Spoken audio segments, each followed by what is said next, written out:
Why should you promise cocoa farmer that you give him 6,500 per bag when you know that prices on the international market can change? What about the 6,500?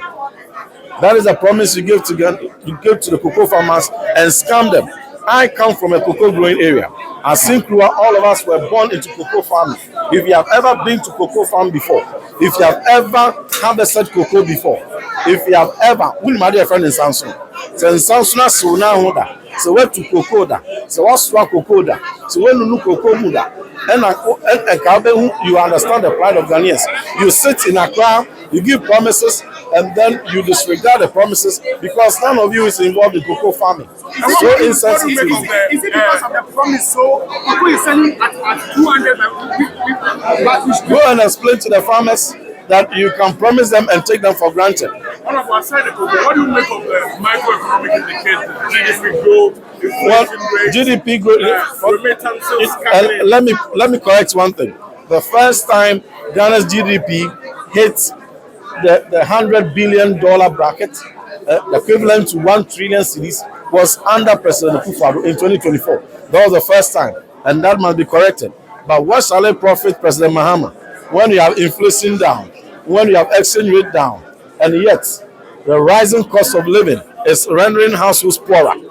What that is, it is economic indicators on paper. It is not reflecting in your pocket. Does it reflect in your pocket? It doesn't. It doesn't reflect in the trader's pocket. It doesn't reflect in the fisher folks' pocket. It doesn't reflect in the cocoa farmer's pocket. And that is what we are talking about. It's uninspiring. There was no vision that inspires hope. It is a lot of them were even repetitions of what he said last year.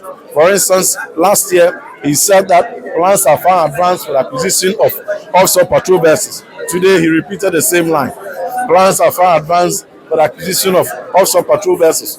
When is he moving from the talks to action? When is he actually going to initiate steps and bring the agreement to Parliament for us to approve? Remember, when they were in opposition, they opposed President Ntim Fordjour's agreement to purchase offshore patrol vessels. Now they are in power. This is their second year, and they've still not brought agreement. What is preventing them? So they keep promising and failing. Now, under President Mahama, free SHS, parents in Volta region, his own stronghold, are holding demonstrations against unbearable extra payments. That is the kind of country we now live in. It's a flag. Congrats to our